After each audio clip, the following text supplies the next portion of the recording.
Jiffy Lube sponsors the program. Salute to Jiffy Lube. I'm Kyle, James. All that It stuff. takes a lot. It takes a lot for us to not, the day after a Kings game, it takes a lot for us to not talk about that first. And we'll dive into the Kings-Nuggets matchup to be sure. But news broke this morning out of the NFL that's relevant to the Las Vegas Raiders, who are broadcast on this very radio station. Yeah, crazy. We had some insane news that will affect the 49ers defensive coordinator search as well. And if that search ends today, which I'm kind of expecting it to, we will have that breaking news for you right here on ESPN 1320. But the breaking news out of Raiderland is that the Las Vegas Raiders have hired a head coach. Okay. 73-year-old Super Bowl champion, future Hall of Famer Pete Carroll is who they hired. Okay, so I think the one thing I'll point out about Pete Carroll is he always looks way younger than his age. So it's possible that he's just a much younger man than, most 73-year-olds. Here's an insane stat that I always fall back on. One, Pete Carroll is older than Mike Shanahan and Bill Belichick. Wait, what? Mike Shanahan. He is older than Mike Shanahan. What? Mike Shanahan hasn't coached in the NFL for like 14 years. Mike Shanahan's been 80 since 2006. Yes. He's had that weathered, I hung out in Chicago in the wind all day, every day. I know. You can wear a ski mask, Mike? Golly. Yeah, but Pete Carroll's just cooking. And I see Loki Trickster. He is in the chatty house. And salute to everybody in the chatty house. YouTube.com/ESPN1320 and Twitch.tv/ESPN1320. Thank you, everybody, for watching and everybody listening, of course, on 1320 AM. That's where you can find us on the radio dial. And anybody listening on the free Odyssey app or on the podcast, the James Heyman Kyle Madsen Show, available wherever you get your podcast. It's a podcast version of this program. I see Loki Trickster in the chat like, oh, this is bad news. This isn't good. I think this is a good move for the Raiders. They need to do the thing we talked about with the 49ers, where whoever their next DC is, looks like it's going to be Robert Saleh. They need to be grooming the next one. Yeah. So they have a DC in waiting for when Robert Saleh eventually leaves, whether that's for a new head coaching job or whatever. The Raiders need to be doing the same thing with Pete Carroll. I think Pete Carroll can stabilize Las Vegas for a little bit. I don't know how many years he has left as an effective head coach. Okay. But if he can bring the winning culture that Antonio Pierce was trying to bring with the experience of being an NFL head coach, I think that can put them in a really good position moving forward. Now, are they going to win a Super Bowl in the next 2 or 3 years? I don't know. I don't think so. But I think what they need, that experience, that stability, he's going to provide it. It's a 3-year deal. There's a 4th year. I believe it's a team option. Like that is something that they desperately need. And so I'd way rather take a swing with Pete Carroll, and maybe it lowers your ceiling. But in a division with Jim Harbaugh and with Sean Payton and with Andy Reid and with Bo Nix, who looks like a player in his rookie year, Patrick Mahomes, Justin Herbert, you need to do something outside of, hey, who are the leftovers from, Mike McCarthy, bring him in, sure. Who's the rando offensive coordinator that we're just going to try and hire? Yeah, bring him in, see how that goes. Like, no, you know what Pete Carroll can do? I'm in on this for the Raiders. Yeah, he brings stability. He brings like a level-headedness to the room. And I think for me, like, again, I don't know if he's going to be highly successful, because it's hard to be successful in a situation where the organization makes mistakes all the time. But it looks like they're on the right path. Their GM was a good hire by the consensus around the league, and now you're bringing in a seasoned veteran head coach. Now you just need to add the pieces around him to make sure you do have like the next, no doubt, the heir apparent. And that's something that I think he can do. He can, build a program, rebuild a program. He's done it multiple times, and he's a hell of a coach. They're good. Yeah. I'm with you, man. And I've seen now Russell Wilson and Pete Carroll have mended fences, and Wilson's the name to watch for the Raiders. I get that's frustrating. I see Loki in the chat. Yeah. It's like, that's not the Pete Carroll thing. It's the Russell Wilson of it all. That's fine. That's fair. But I think there's worse things you can do for your franchise long term than pairing Russell Wilson with Pete Carroll. I mean, you have to watch Russell Wilson, which Yeah. I wouldn't want to do. Well, I But- mean, he did make it to the playoffs. Boy, did he. He sure as heck did. Yeah. Good hire for the Raiders. The next steps TBD. But overall, I think hiring Spytek as our GM, I think hiring Pete Carroll as our head coach, that gets adults in the room, and it gives you a good foundation moving forward. We'll see what they do with that foundation.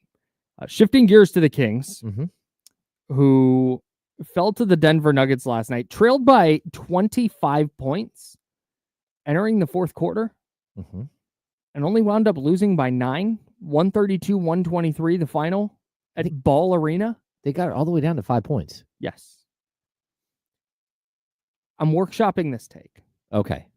Let's workshop it together, Kyle. Please. No, and understand, this is I'm fully aware that this might just be loser mentality by me.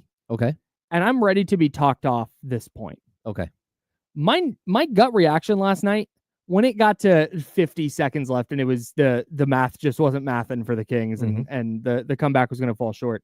My gut reaction was, why did they do that? Why? We had a whole conversation. We've had multiple conversations about how many minutes these starters are playing. And you were in a spot where I saw people on Kings Twitter, I believe, I'm not going to say names just in case they didn't say this, but I saw people in Kings Twitter going, hey, sit the starters, rest them. This one's done. Just take the L and go to New York. And instead, it's the Doug Christie mindset that we talked about yesterday. Hey, if players can play, they're going to go. This is not, hey, how you feel? If player says thumbs up, you're on the court. And so the Kings, once again, they played De'Aaron Fox 40 minutes. Second night of a back-to-back at elevation. Second night of a back-to-back at elevation after playing 38-plus minutes the night before. 39 minutes for Domantas Sabonis. Those aren't an easy 39 minutes for him ever, much less going against Nikola Jokic. And then 37 minutes for 35-year-old DeMar DeRozan. To fall short by 9 points. And my immediate reaction is, I'd rather have lost by 30 and my dudes all sat the fourth quarter than, hey, they go balls to the wall, bust their ass, play the entire fourth quarter or play a bunch of the fourth quarter to still catch an L. Okay, I'd way rather get blown out in that situation and get a little bit of rest in. Here would be my counterpoint. Please. When you play the Memphis Grizzlies, you know that it does not matter what the score is. You have got to play the entire 48. And it's a mentality that has been ingrained into them by Taylor Jenkins.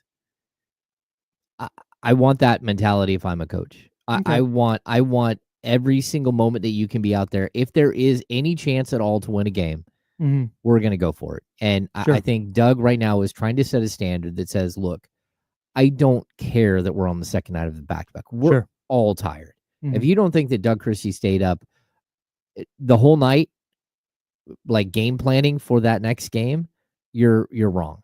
Like the dude isn't sleeping at all right now. He is so amped up and trying to get wins for this franchise and trying to get them back in the playoff picture and, keep the thing rolling. Yeah, should you have let off the gas? Probably. But at the same time, it gave you an opportunity to try something new. You gave Doug McDermott an opportunity to come out and play and say, hey, look, Kevin Huerter, for whatever reason, Kevin Huerter is not working as a basketball player right now. Boy, he sure isn't. But what if Doug McDermott can play? What if, all this time we talk about the Kings could make a trade and then all of a sudden they still need that 8th, 9th guy? Yeah. What if Doug McDermott is that guy? We're talking about a career 41% shooter from 3.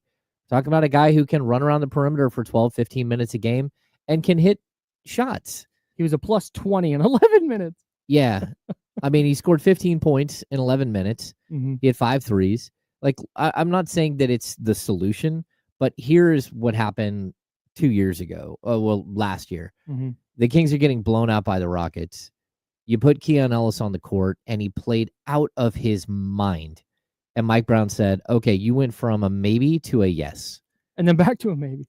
Well, eventually. But no, okay, but Yeah.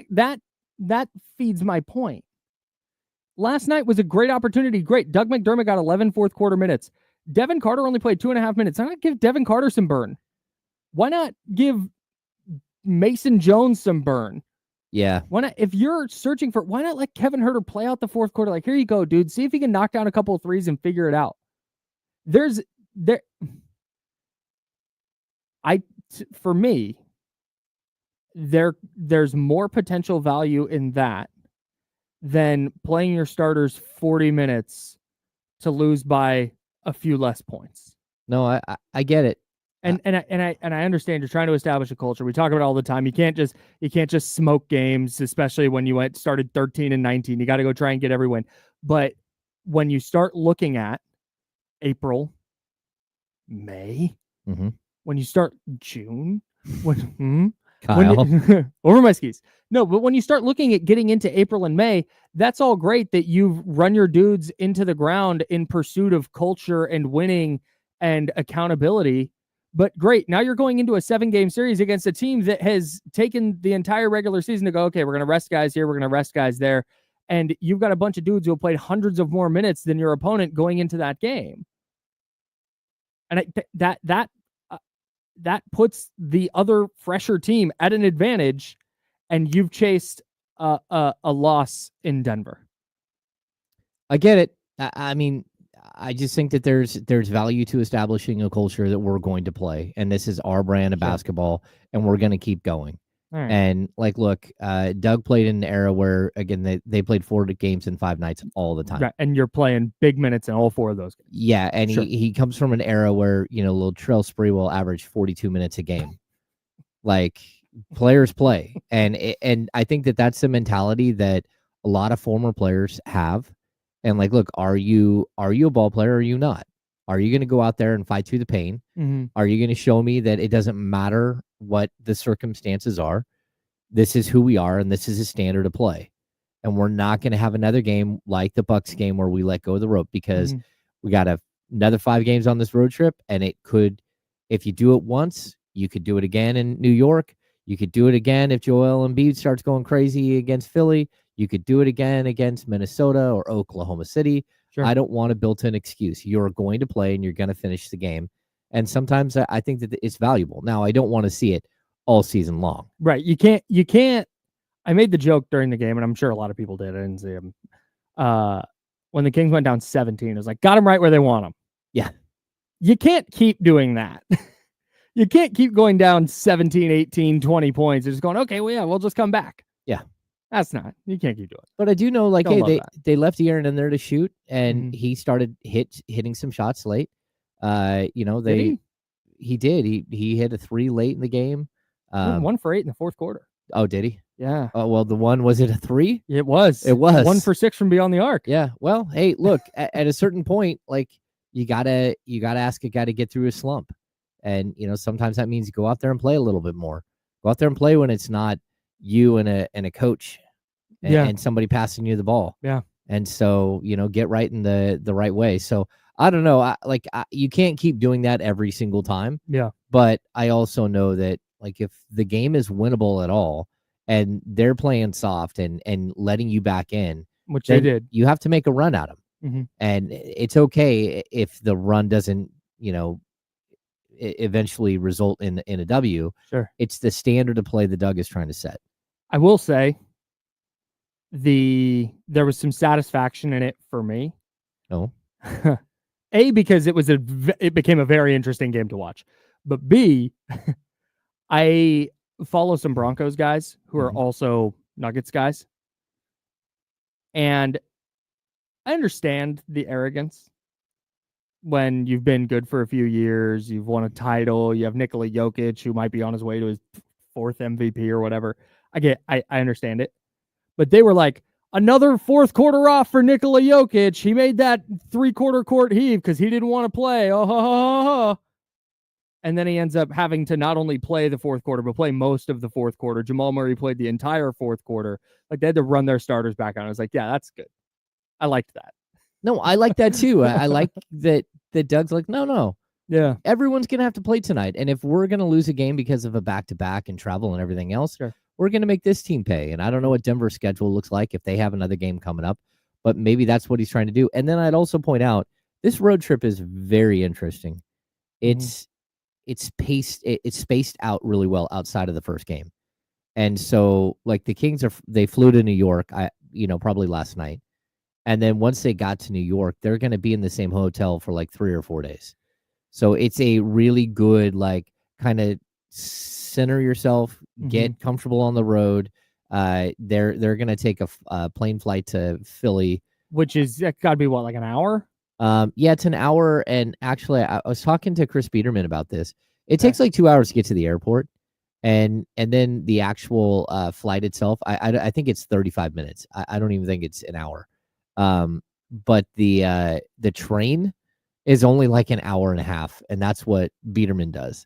He just hops on the train to Philly. Yeah. And he said it's way easier because you don't have to wait in line. You don't have to go through you don't have to security, get on a plane. all that stuff. You don't have to, but it's interesting the team is not doing that, especially with, the weather out there. Yeah. Yeah, I mean, I guess. Also from last night, you mentioned Doug McDermott. Goes 5 of 7 from the field, 5 of 6 from 3 in the fourth quarter. It was a big reason the Kings got back into that game. The reason the Kings got back into that game. Is that enough that you start rolling Doug McDermott out on a more regular basis? Is it Doug McDermott ahead of Kevin Huerter? Because I would give that a shot right now. Having way less to do with the fact that Doug McDermott hit 5 of 6 in one game. It has way more to do with the fact that you said it earlier. Kevin Huerter is not working as a basketball player right now. It's not happening. They're running him out for 5 to 8 minutes. He misses a shot or two, and then they take him out, and he's done. Give Doug McDermott that burn. No, that's where I'm at. Try something different. I mean, it's a easy swap to make. I think you're heading that way, and I would say the one thing about Doug is that you don't get a lot of the other stuff. Like throughout his career, he's not a passer. He's not a creator off the dribble. He's not a rebounder. And Huerter does give you some of that other stuff. Again, neither one of them are great defenders. You're hoping to get by with whatever you're trying to do there. I don't see a reason why not. I mean, Doug McDermott has played very limited minutes in Sacramento. He's averaging 8.6 minutes per game. He's shooting 44.9% from 3 on the season. And that's at 2.6 attempts per game.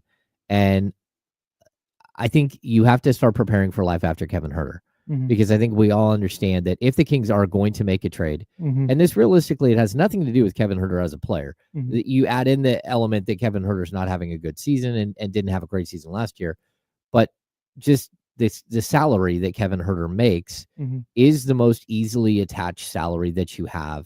Him and Trey Lyles both. I mean, sorry to throw guys under the bus, but when you have a $17 million salary and next year you're at $18 million, and someone might be able to flip you in another trade as an expiring contract next season, there's value to that.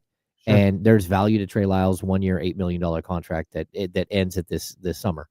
So if you're going to make a move, Kevin Huerter's going to be attached to it. If you're going to make any substantial move, like a lower level move, okay, maybe you're able to get do a Trey Lyles for Jonas Valanciunas and throw in Colby Jones or something. Like those trades can happen, but the big trade that the Kings are looking for, whether it's John Collins or it's Cam Johnson or it's Kyle Kuzma or it's whatever, the biggest thing is that you're going to have to live without Kevin Huerter anyways. So why not prepare for that right now? Why not get Doug McDermott up to speed?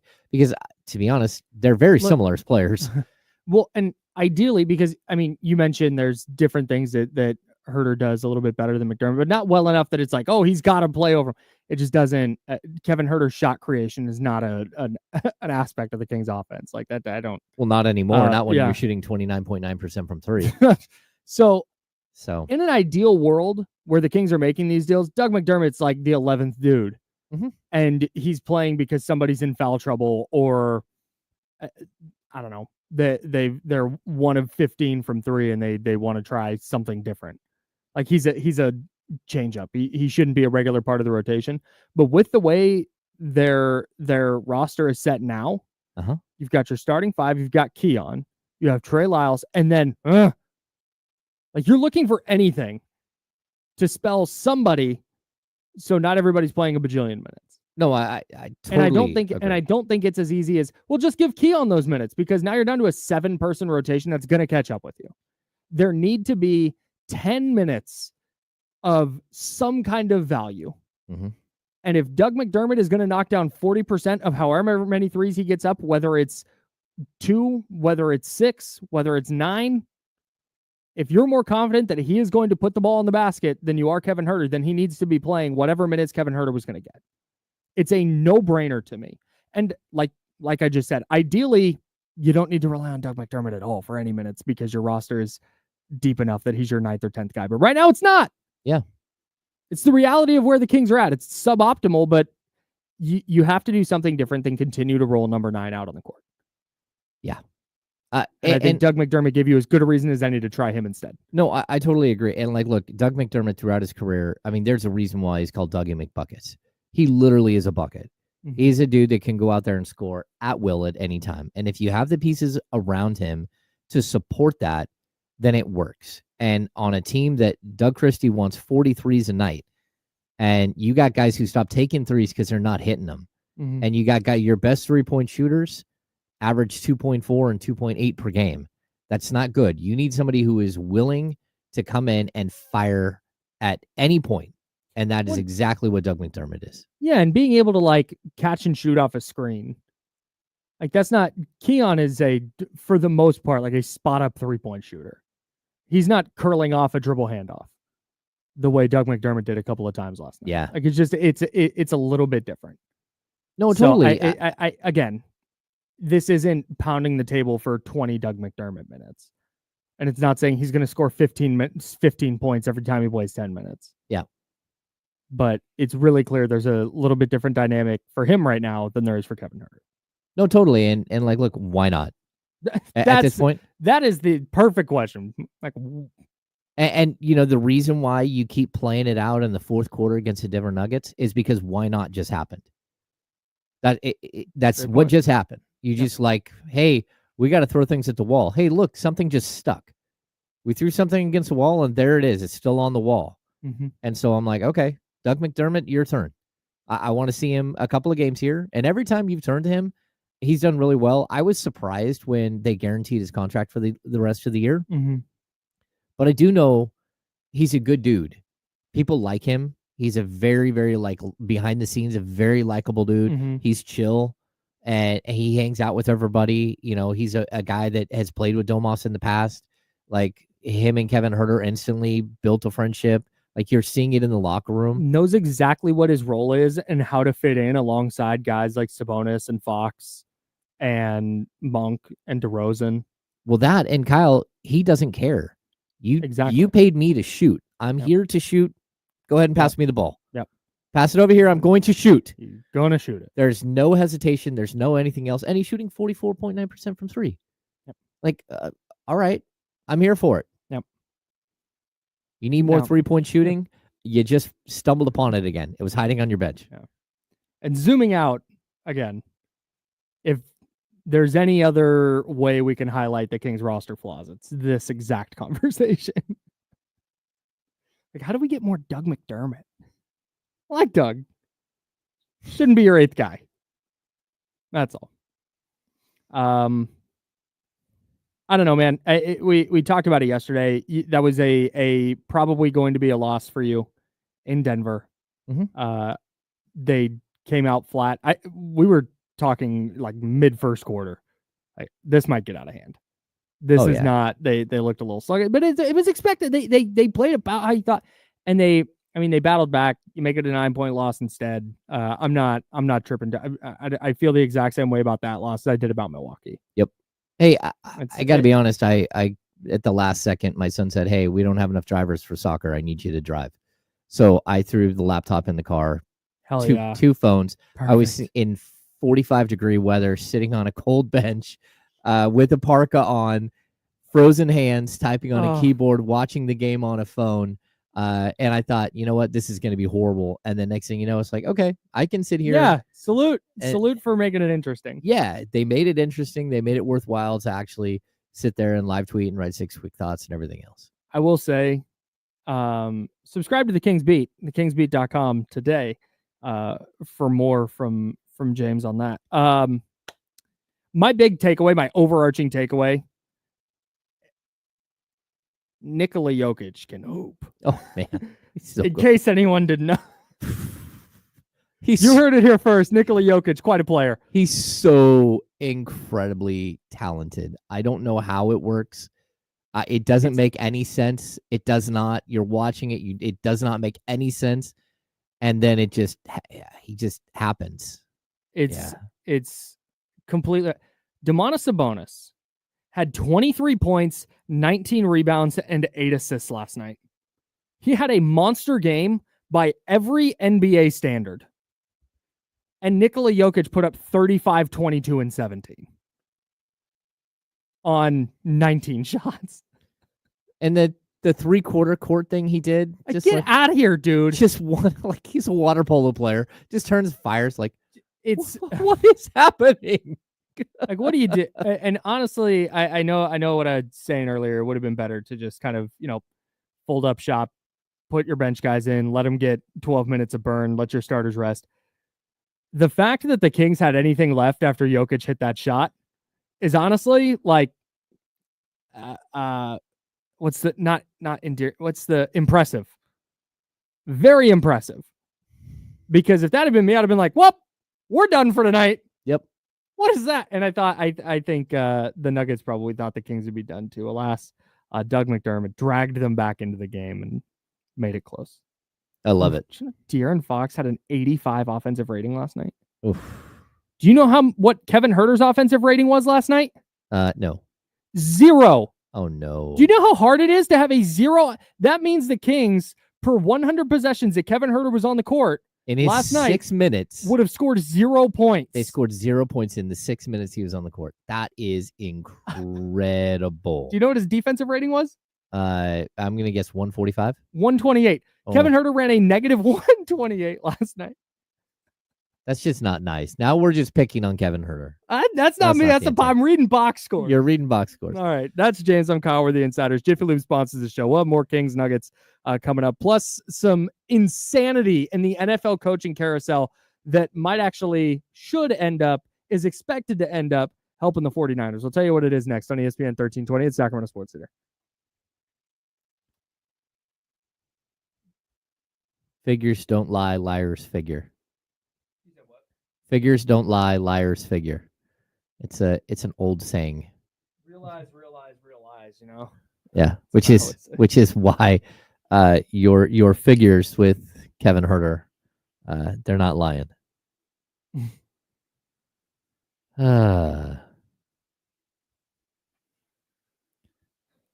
There's a lot of rumors out there right now, people. There's a lot of interesting stuff happening out there. Texans fired their OC. Oh, ouch. 49ers legend Bobby Slowick gone. Yeah.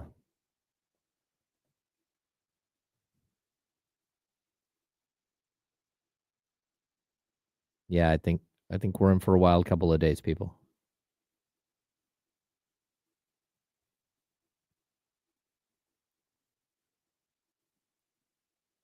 Do we want to know what the A's giveaways are this season at how many minutes do we have? Sutter Health Park? We have a couple of minutes. Yeah. Like 3.5 minutes. I'll get these up on the stream here for you.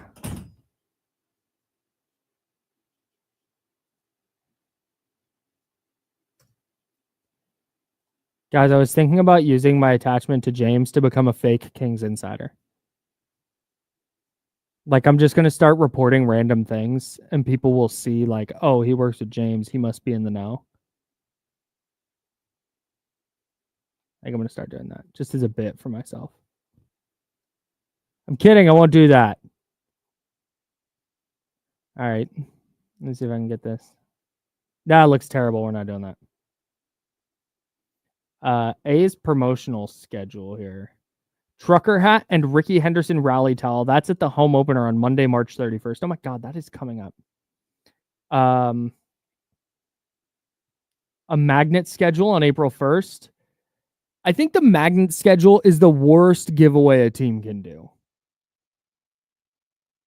I think that's the worst. I don't want a magnet schedule. I can Google that shit.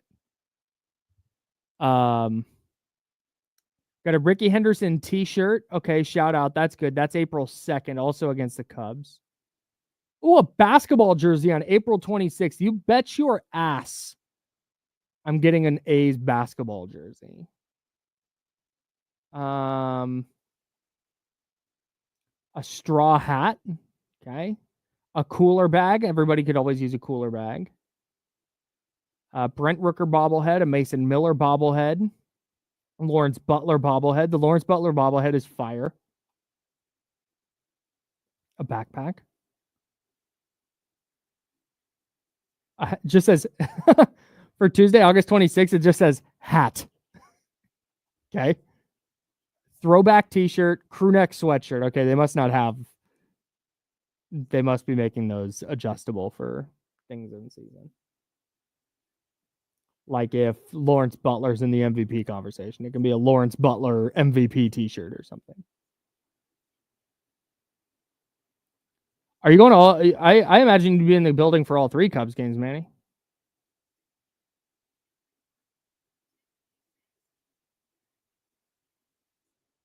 No, not this time.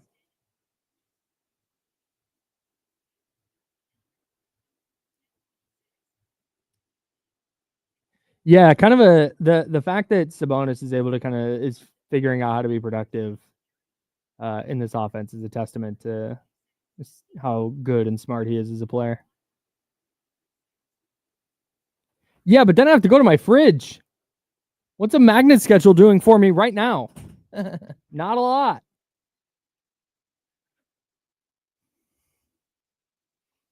Totally, bro.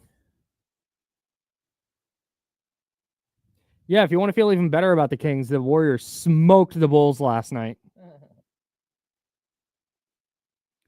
The first score, because I had the Kings game on, so I'll pull up ESPN or whatever and just check the score. And the first score I saw was like 20-6 Bulls. It's like, oh, good. That's not great.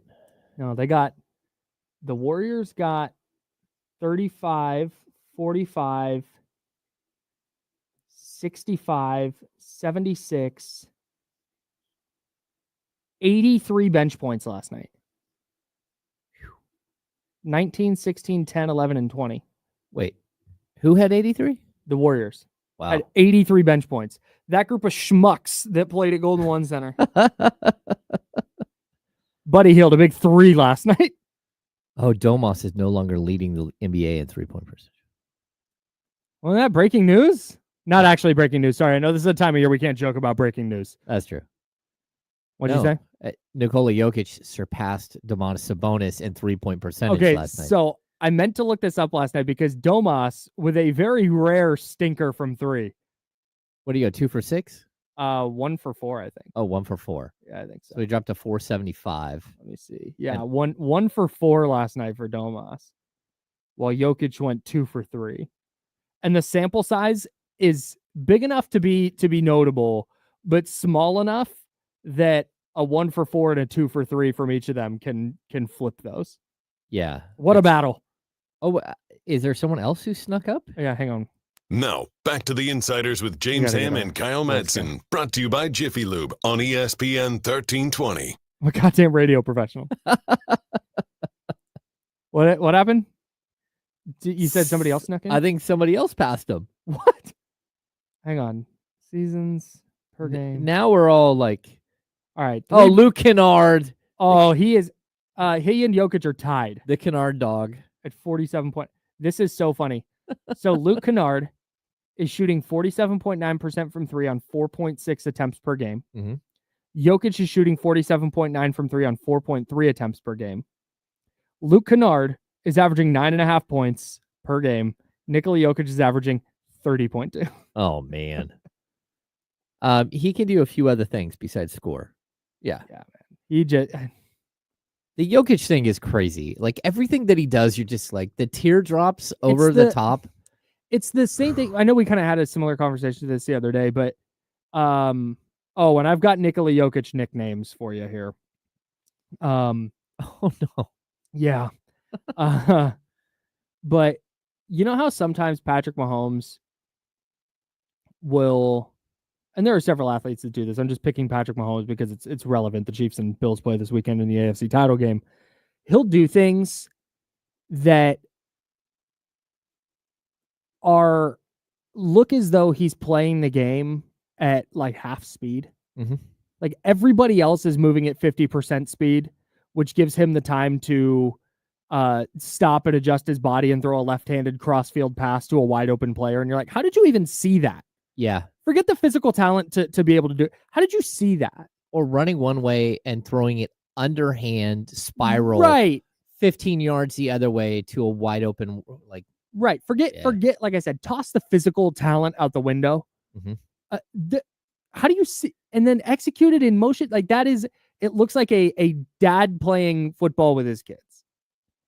And it's like street, like out on the blacktop. Like, all right, go down to the Cadillac and take a right. Yeah. And he can just mess around because everybody's smaller and slower than him. Yeah. But that's how Jokic plays basketball. To me, it's just so crazy. Like even when he goes in for a rebound, he just kind of like gently nudges everybody out of the way. Right. Goes right up for everyone else. Is like, bonk. Oh, did you? I just got like it felt like somebody shoved you, but it wasn't. It was just him like moving through the lane like the Loch Ness Monster and just like grabs a rebound and throws it back in. You're like, what just happened? It is so rare that Domantas Sabonis puts his shoulder into somebody and they don't take 8 steps backwards. And it just doesn't. He's the only person in the league that just doesn't move. He's just I can't figure it out. Well, it doesn't look right. Yeah. It looks uncoordinated. But it's obviously very coordinated. And you go, oh, he's not athletic, but it's like he very clearly is. Yes. On some level, it might not be jumping high, it might not be running fast, but there are athletic movements and things that he does and sees that are just why he might be a 4-time MVP and why he's averaging 30, 13, and 10. Say that he's shooting, he's averaging 30.2 points, 13.4 rebounds, 10.1 assists. He's averaging a triple-double on this season. And he's shooting 47.9% from 3. Like what he's doing to the game of basketball is just so bizarre. Like I've said this before, like there's a way in which you can kind of trick the advanced metrics, right? Mm-hmm. And I don't know how Hassan Whiteside figured it out, but Hassan Whiteside had figured out that there's a very specific way for his PER and his like win shares and all that stuff to look absolutely insane compared to what he looks like on the court. Yeah. So there's something that again, I think Jokic has figured out the formula. Like he's got like a whiteboard somewhere with like dry erase markers, and he's figured out the formula of how to like just burn advanced statistics. Yes. And so that's one aspect to his game, because like advanced statistics wise, he will go down as probably the greatest player to ever play the game. Mm-hmm. Like when you look at the advanced statistics, I know that it's really hard to say that about a contemporary player because there's nostalgia or yes-stalgia tied to Michael Jordan, to Magic Johnson, to Wilt, Bill Russell, Kareem. There's a nostalgia there, and those guys are greats because they're for a lot of it. For me, like those guys are mythic. I was 7 when Michael Jordan won his last title. I have a vague memory of that. Like I saw Space Jam in theater. I have vague memories, but I don't grasp Michael Jordan's career the way I grasp like LeBron James's. And it's so hard that in the moment. But you're right, man. Jokic is going to go down as one of the 3 or 5 best players to ever play. And will never get the accolades, even though he keeps winning MVPs. Everyone just kind of like they don't believe the MVPs for some reason. It's like, so weird. This is a weird era because no NBA player buys the Rudy Gobert Defensive Player of the Year. Nobody. But the MVP, when you watch Jokic play, you just I would love to watch him play every single night. Like I'm not moving to Denver, and I'm not gonna like They're gonna start the Nuggets beat. The Nuggets beat. I'm not gonna do that. But at the same time, I would love to watch him play more because it's just absolute artwork. It's like again, he just like grabs the ball, throws it 3/4 court, money, cash. Yeah, he had a couple of shots like that where it was like he started his shooting motion with his back to the basket. Yeah. Just the awareness of where he is and where everybody else is on the court is just. And everything is a little tiny bit of a fall away. And you can't get around it. Like he's so big, you can't like invade his space. Nope. He's just so talented. And I'm surprised that Doug didn't try Alex Len on him a little bit last night. Yeah. And I'll tell you this too. The last time these two teams played, Jokic wanted no part of Sabonis. Yeah. Sabonis he got cooked. Just kept like running at him and then like getting into his body and being super physical. And Jokic just like, all right, dude, if that's how we're playing tonight, I'm out of here. Yeah. But in this game, I thought Jokic stood up and was just incredible. We knew going in it would be an awesome battle, and then just down the stretch, he just goes and plants his ass right in front of the restricted section or the restricted area, and gets the ball down low, and he's either going to get fouled or he's getting a bucket. And that was the offense down the stretch. Like, man, what a freaking player. Yeah, it's just almost impossible to stop him. And someone in the chat asked if I just compared Jokic to Hassan Whiteside. Just so people know, the year before he came to Sacramento, Hassan Whiteside had a PER of 25. 25. That's like elite all-star PER. Like that's so. Yeah, there is a way. I'm not saying that they're similar in players because Jokic is just like Whiteside did a lot of his with defense. Yeah, well, I mean, offensive win shares that year 5.6 for Whiteside in his 1 year in Portland, and his defensive win shares were 3.0 for an 8.5. Guarantee you win shares top 3 or 4 in the league that year. That's how high that is. 8.5 is a crazy win share number. Significant win share number. So if you can tell me how, again, like Hassan Whiteside, he cooked the advanced statistics. So Hassan Whiteside was 8.5 that year. Yeah. And like you said, did you know what Jokic's win shares were last year? Like 14 or 13. 17. Double that. Okay. But who was second and who was fourth? I have no idea. Because I'm going to guarantee you get down to like who's fourth in the league, and Whiteside was right there. No. I was talking about 23-24. Oh, okay. Yeah. Jokic had a win share 17. Yeah, I was just saying, like, though, for example, though, what are the win shares of the people around him? And I see what you got. Okay, I misunderstood. Yeah, even last year's win shares for the season, again, we're looking at an 8.5, right? Where are win shares? Shai Gilgeous-Alexander this year. Hey, win shares. Nikola Jokic 9.7. Shai 9.6. Oh. And then Domas is tied with Karl Anthony Towns for third at 7.0. So last season win shares, LeBron was number 17 in the league at 8.5, tied with Derek White. So Hassan Whiteside would have tied LeBron if he was like in win shares. That's how crazy he was able to cook the advanced statistics. Jeez. And so when the Kings are like, hey, we're going to sign Hassan Whiteside, it's like, I don't think that's a good idea. And then you look at the advanced stats, you're like, well, that doesn't make any sense. And then you watch him play and you're like, okay, it wasn't a good idea. And that didn't make any sense, but there it is. Yeah. Insanity in the NFL head coaching carousel. There's some other King stuff I want to get to, but I also yesterday was a wild ass day in the NFL coaching ranks. So here's the kind of condensed version. I'm going to leave out some of the gritty details of Liam Cohen, who was the Tampa Bay Buccaneers offensive coordinator, who was going to have a second interview with the Jaguars, but turned down that interview and then wound up going back secretly for and at some point in there, he lied about his kid being sick. Oh, no. and said he was at the hospital with his kid or at the doctor with his kid, and that's why the Buccaneers couldn't get a hold of him. So, yesterday, Liam Cohn turned down a second interview with the Jaguars that was supposed to happen. On Wednesday, he turned down a second interview with the Jaguars. And that's when we were like, oh, no. The Niners are going to lose Robert Saleh. Right. And Shanahan doesn't have a plan B. And this Right. is a horrible mess. Correct. So. And it would have been. Yep. So Liam Cohn, who is the number one option for the Jags, backs out of the running.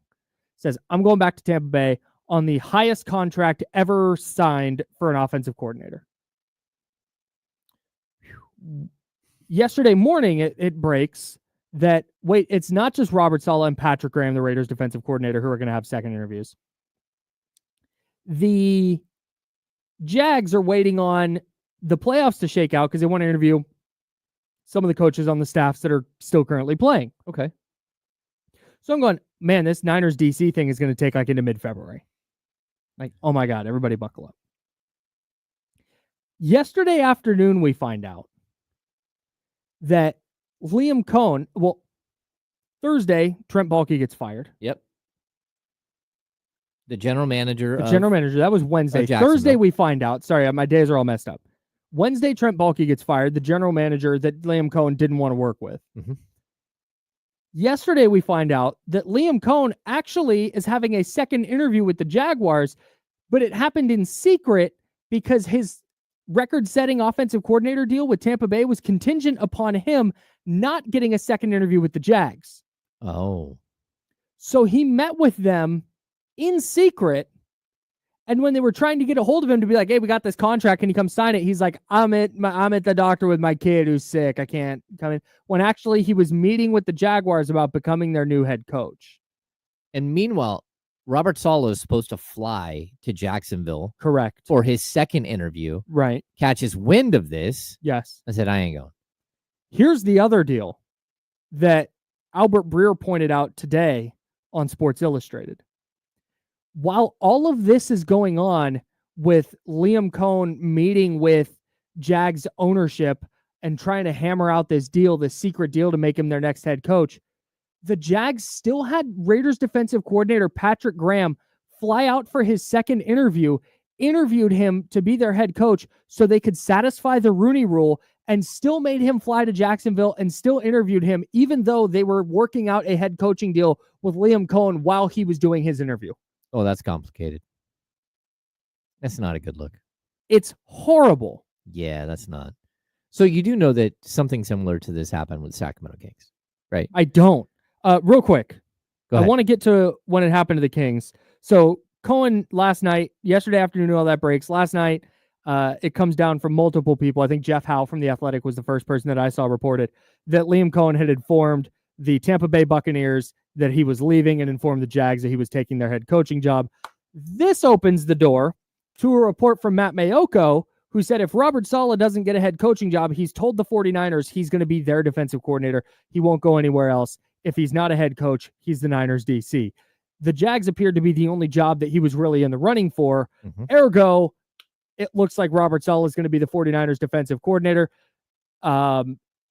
Mike Silver is he with The Athletic now? I think he's with The Athletic. Reported that he was, not really a report, he said he expected Robert Saleh to be the Niners DC, but everybody kind of did. So we're kind of waiting on that news to happen. What an insane roller coaster. And it looks like it all shook out the right way for the 49ers. Well, in the end, that's all that matters. If they're going to get Saleh, that's all that matters. Yep. They really, really need to shore up that position. They need to get somebody, and hopefully he'll be there for more than 1 year. I'm going to guess it's maybe 2 years, and he'll get another opportunity, but that's if the 49ers fix everything defensively. Yep. Now, this did happen with the Sacramento Kings. Oh, boy. Of course it did. Why would it not? Go ahead. I'm sorry. Stan Van Gundy flew all the way out to Sacramento. Him and his wife were hanging out with the Kings. What year is this? I want to say it's right before they signed. They hired Paul Westphal. So 2009, 2010 season. So this is post his run with the Magic.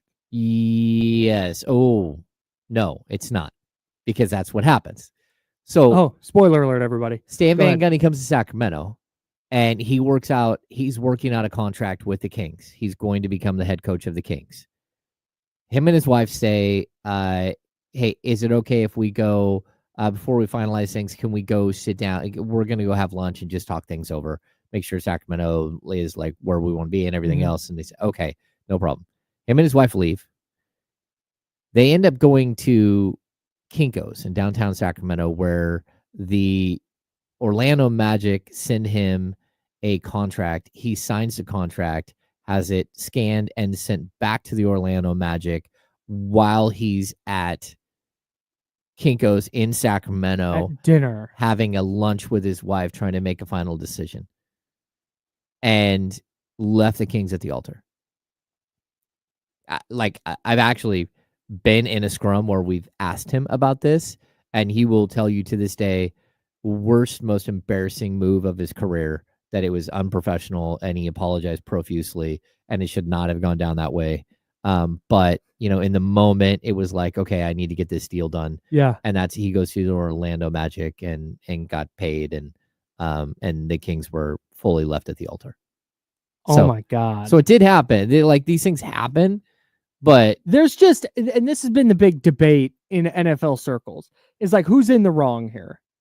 Because Liam Cohen's thing is, well, the Buccaneers tried to strong arm me into this contract. I hadn't signed anything. I wasn't committed to anything. I was kind of doing what's best for me. The same way, if they wanted to move on from me, I would be fired. There would be no consideration for my feelings and my family and all that. And the Buccaneers argument is, why didn't you just tell us? Like, why did you sneak around? And Cohen saying, because you made my contract, my record-setting contract, contingent on not doing this. Yeah. Which he thinks is messed up. The Buccaneers are saying it's messed up. If I'm the Jaguars, maybe this all works out. Yep. Because two of the things they told him, according to reporting, is that he'll get Ben Johnson money, $13 million plus a year, and he'll get to choose his GM. Oh, man. And if the Jags go from this point forward, let him choose his GM, assuming he chooses a guy that he wants to work with and can work with and all that. And then Shad Khan and that's the Jags owner, they get out of the way and they let him cook, they might be in an okay spot. But this is a really bad foot to get off on. I don't know how you figure this out. And not only that, when this job is done for him, what does he look like to the rest of the league?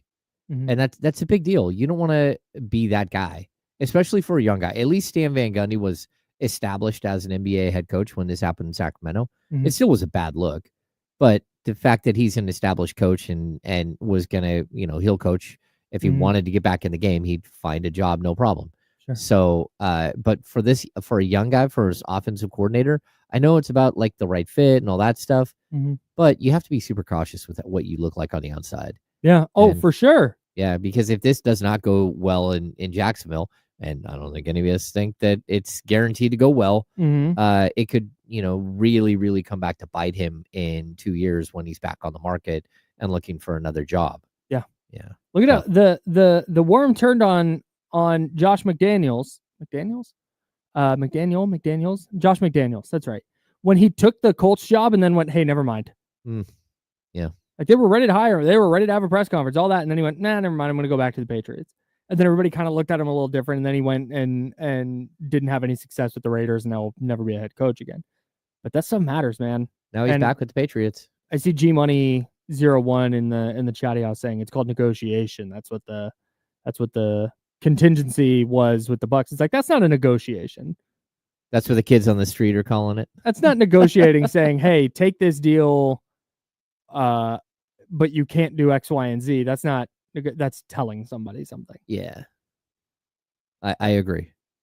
If that's me, if I'm Liam Cohen, I'm calling the Bucs and going, hey, here's what's going on. I'm not lying and saying I'm with my sick kid when actually I'm interviewing for a head coaching job that I'm not supposed to be interviewing for per the Buccaneers. Yeah. But he wasn't under contract. He hadn't signed anything yet. So it sucks, but it's not you did anything illegal. No, that's true. I don't like his face. That's what bothers me about him. It's like all of this, and there's just something kind of skeezy about his face. He looks like a Disney villain. But at the end of the day, if it yields you Robert Saleh, then you got to be excited about Yeah, it. if you're Niners don't care. Yeah. They couldn't give a damn. Well, that, and as someone who is a 49ers fan, I would much rather have Robert Saleh than not have Robert Saleh. Yeah, 1,000%. And so I'm very excited for this turn of events with some evil villain. Just an insane. I had a thing ready at NinersWire.com about how this could take into mid-February, and this could like really get bad if they don't land Saleh. And now all of a sudden it's nearly March and they don't have a DC, and I'm like, this whole thing. And then by the time I got home, he's interviewing again with the Jags, and he's taking. Like, oh my god, what in the world? Life comes at you fast, Kyle. No shortage of drama.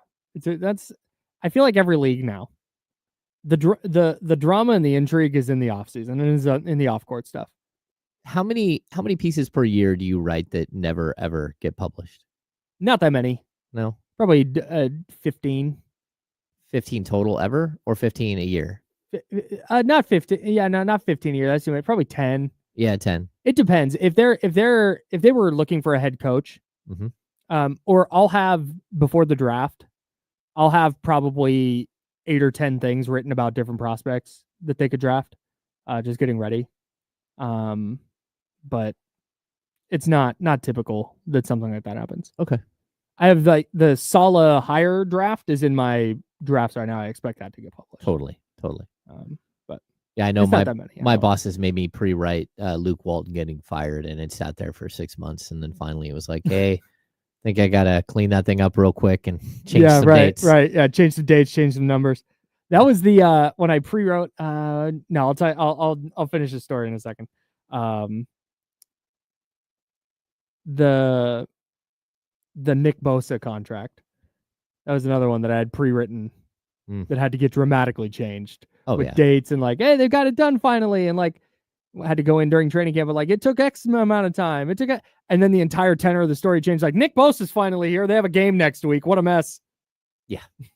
And he's making $37 million. Hey. All right. We'll revisit our keys from last night. We'll dive back into the Kings' loss to the Nuggets, and we'll look ahead to the rest of their road trip. And then the All-Star starters were announced yesterday. We'll talk about that. We'll talk about what's next in the All-Star voting process. All that jazz coming up in the second hour right here on ESPN 1320 Sacramento Sports Center.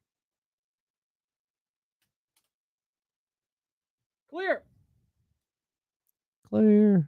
Texas is firing everyone? Texans. That's what Secure and Bagley says.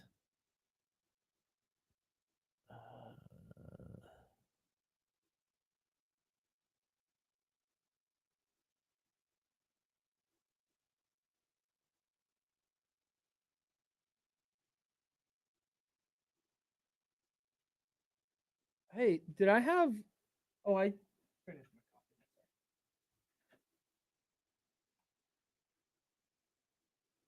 coffee. Yesterday, your coffee was on the bench. Yeah, no, I was wondering where it went, and then I remember I finished it. I've decided that putting a lid on my coffee cup is okay, and yeah, it keeps the heat in more, right? Well, no, but to abide by rules. Oh, sure. Yeah. Someone asked a question. Wow, their OC, their O-line coach, and assistant O-line coach. What's going on at the lakes? Stephen Castaneda. You mean Lake of the Pines? The Lakes is a community in Discovery Bay. Some ice cream company is teaming with Skyline Chili to make chili flavored ice cream. Oh, no. And as a guy who likes to make a sweet chili, that still doesn't make any sense to me. That's too sweet. Yeah, because that's like you're mixing your things that can mess with your stomach. Chili can mess with your stomach, and all that ice cream can mess with your stomach. I don't think when I eat ice cream, I don't want chili. That's not what I'm looking for. I'd be willing to try it. If anyone's ever been to the Stinking Rose in San Francisco, good restaurant, by the way. They do garlic ice cream. It's definitely a little strange. Wait, do we not have a show title? Oh, what someone just said? What? I don't know what you're talking about.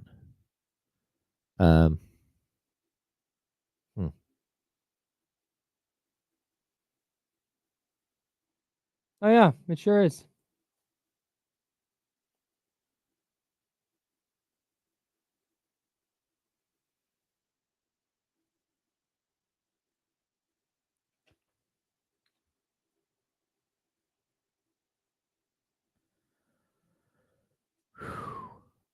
Someone mentioned Isaac Jones. Isaac Jones is just absolutely killing it at the G League level. But I also seriously get out of here, Guru Zach. Get out of here. Like, seriously. What the what? Okay.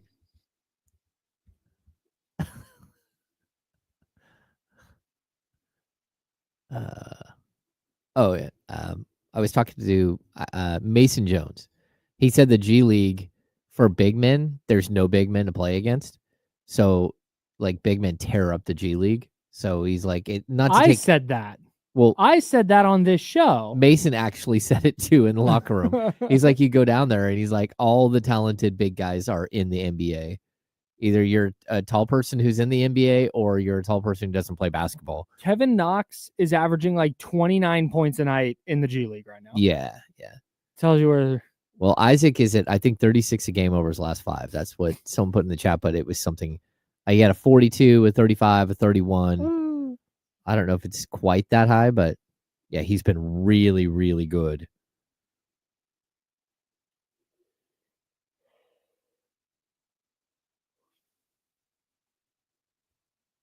It's facts.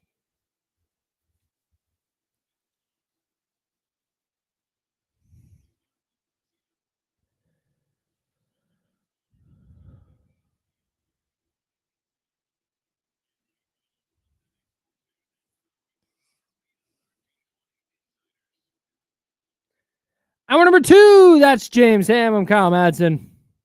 We're rocking with you until noon. Then we'll hand it off to D-Lo and KC, and they will take you into the weekend. 4 o'clock, their show goes until. And stay locked into ESPN 1320. At around 4 o'clock, you'll hear James and I talking with the great Luke Snyder of the Professional Bull Riders. No, the PBR. The PBR coming to Golden One Center on January 31st. Yeah. It's all weekend. Jan 31, Feb 1, and Feb 2. Oh, that's coming up. Get out and see the bull. We'll be out there Friday. I know. We will be out there. The Bulls are playing at Golden One Center, so you know James and I are going to be there. That's right. Can't wait to see what Kobe White is up to. We should have a contest who can come up with the biggest belt buckle to wear. Are you down, Kyle? Just wear a just pull up, hang out, and wear like a hubcap on your belt. I don't even know what to wear to bull riding. I don't have anything to wear that is going to make me fit in at bull riding. No, we can wear flannels. We'll fit in with flannels. Let's go flannel. We'll go flannels. I have a shirt that I bought at in DC that's got like George Washington's like signature on it, and then his like family insignia on the back. Okay. I feel like that's real PBR-ish. Okay. It's just like George Washington, great American. I think that's the move. I think at these events, I think you can just roll in with like a 30 rack of Coors Light. It's possible if you can wear the hat with the with the straws. The straws. I think. I don't know though. I'm fascinated. I'm so interested to see what this experience is going to be like. I have no idea either. It's like, when the boys were little, we took them to go see monster trucks. And that's crazy. I mean, like they literally just pull all the seats back in the lower bowl and add a bunch of dirt, and then giant trucks fly in the air and roll over, and and it's so loud that you walk out. Yeah, you have to wear like earplugs, right? Yeah, it doesn't matter what you wear, you still can't hear when you get out of there. Oh, man. It's bad, but but I've never seen PBR. I've never gone to bull riding of any sort. Yeah, so we're gonna pull up to bull riding. Come catch us out there. That's Golden right. One Center. just gonna go walk around asking people, "Hey, have you guys seen Ayo Dosunmu? Did Vucevic get traded? Where is he? Where is Zach LaVine? We were promised an interview with Zach LaVine. Came to see Zach LaVine score 30. Patrick Williams, can you defend a bull? 8-second violation. That's right. It's an 8-second violation. 8-second violation. We know that rule. It's an 8-second. We've got an 8-second call here. No, it's hey, like, look, it'll be fun. We're gonna have a good time with it. Yeah, and if anyone is gonna join us out there, hit us up and please hit us up. We need people to hang out with. And then I'm just gonna throw it out. Just go ahead and buy us beer because at this point, if we got to be there, buddy, you already know what time it is. Just go ahead and buy us beers. If they don't sell PBR at the PBR, I'm gonna be upset. See, I can wear my PBR hat. Oh, that's what you need to wear. Although I have not been able to find my Pabst Blue. Yeah, it's like MIA. That's why I haven't been wearing it. Figure it out. Yeah. I guess I could still, I kind of want to get like the biggest belt buckle possible and the largest cowboy hat ever seen. And like the foam ones they used to sell at A's games? Yeah, but not a foam one, like a real one, but it's just like a giant size and just to be like. Are we going to make a family trip to Boot Barn? I have some boot. I don't have cowboy boots. I think I own. It's a weird phase in my life. Don't worry about it. I think I own cowboy boots. Oh, really? I think so. I did when I was super young. I might have gotten rid of them because I was never gonna wear them. Okay. So I might have gotten rid of them, but I'm not 100% sure I did. I've got. If I did not get rid of them, I'm 1,000% wearing them.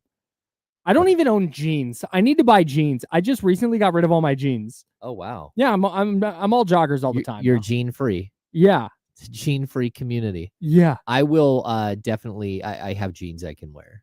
Yeah, not for sure. A lot, but I'm gonna buy jeans. If I have my cowboy boots, I'm gonna wear cowboy boots. Okay. And then I'll figure out what's going on up top. All right. God.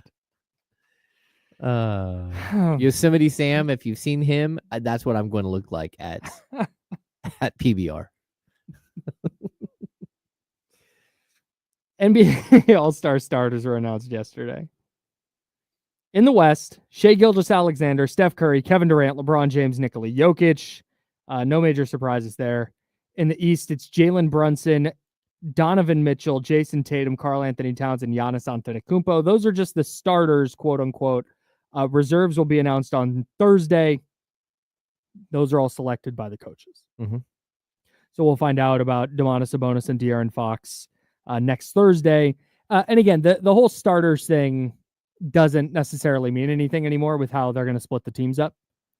There's going to be 4 teams playing in a tournament. Got it. 3 of the teams will be all-stars. 1 of the teams will be an amalgamation of the Rising Stars teams. Okay.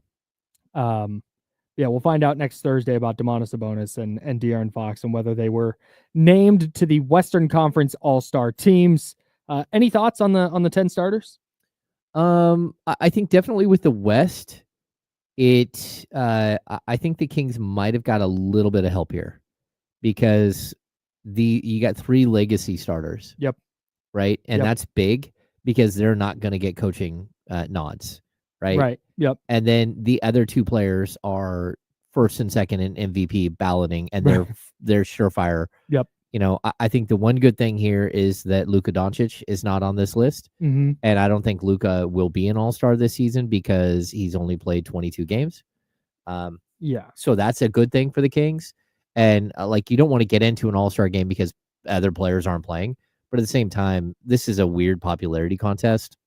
Mm-hmm. So, I mean, sure, are there other players in the Western Conference that are going to get in without any question above, Domantas Sabonis and De'Aaron Fox? Yes, there are, but I don't think you could have picked a better starting 5 if you're hopeful for the Kings to get in. Yeah, man. You said Shai, MVP candidate. Steph was going to be a starter in the All-Star game or named to start. It's in San Francisco. Yeah. That was going to happen. Kevin Durant's having a good year. Like you said, legacy guy. LeBron James is going to be an all-star. LeBron James, there have been, let me make sure I have these numbers right. I tweeted them on the internet last night. I want to make sure I have this right. LeBron James is playing in his 21st All-Star game. That's wild.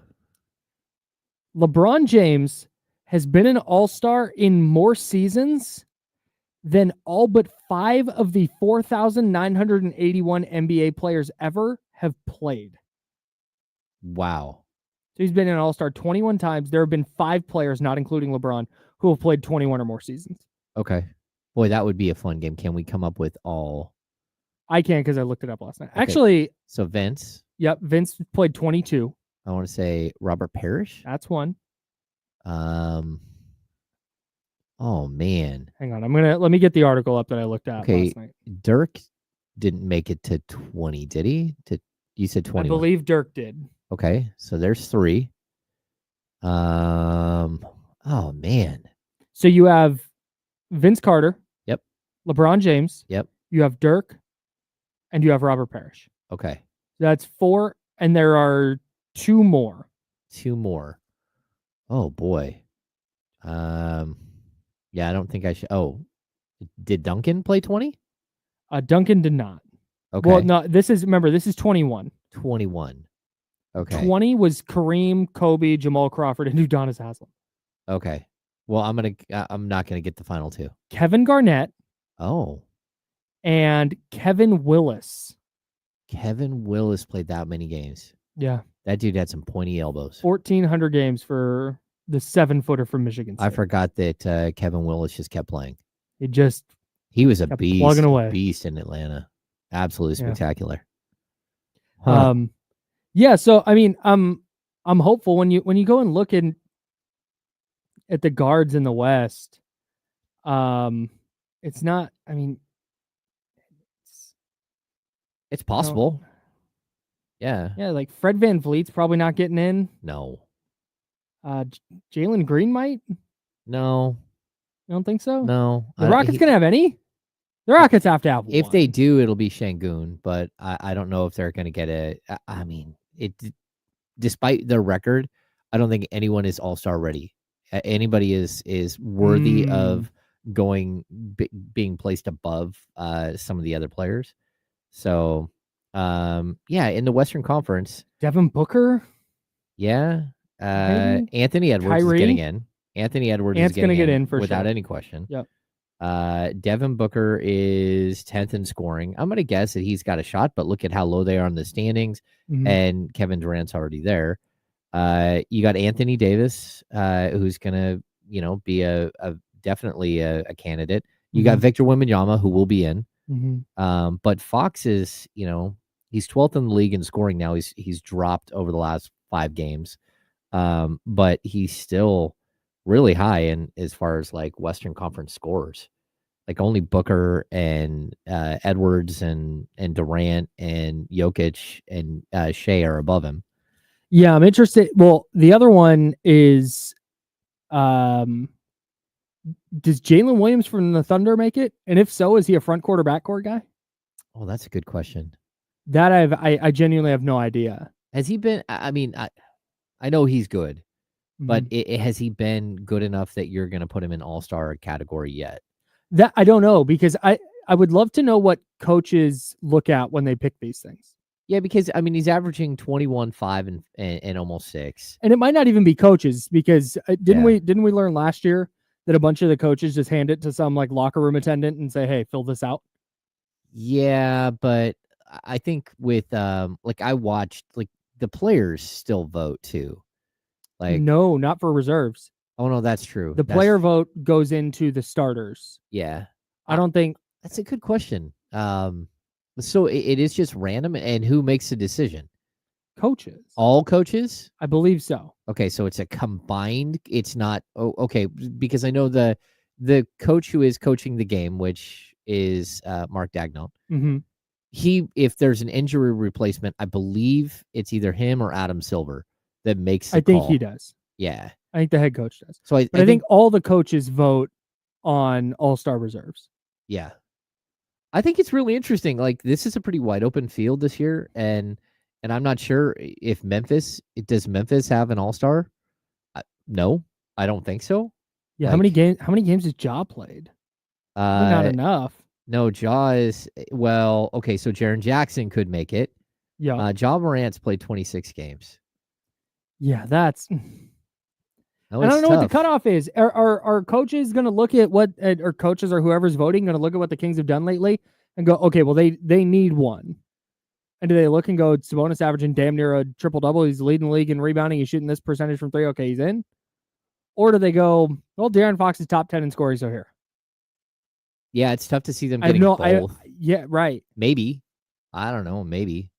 I genuinely have, and I think it's going to be, I don't know. I have a tough time with Jaren Jackson being an all-star. Like, just looking at the numbers and everything else, it's like... I am with you. You know where I land on Jaren Jackson, Jim. Yeah. I'm not a fan. But if you're a coach and you're going, man, Memphis is number 3 in the West right now, and boy, Jaren Jackson is a guy that we game plan around. Yeah. I don't know. I have no idea. I mean, it's possible. They got to get one. They have to get one. Maybe Anthony Davis does get in. I don't know. Anthony Davis is getting in for sure. Yep. Like he'll just that there are certain guys, and this is where I'm afraid about Luka. I think there's just certain guys who, if you hand whoever it is, whether it's a coach or an assistant coach or a locker room attendant, that just there's just guys they go Booker, AD,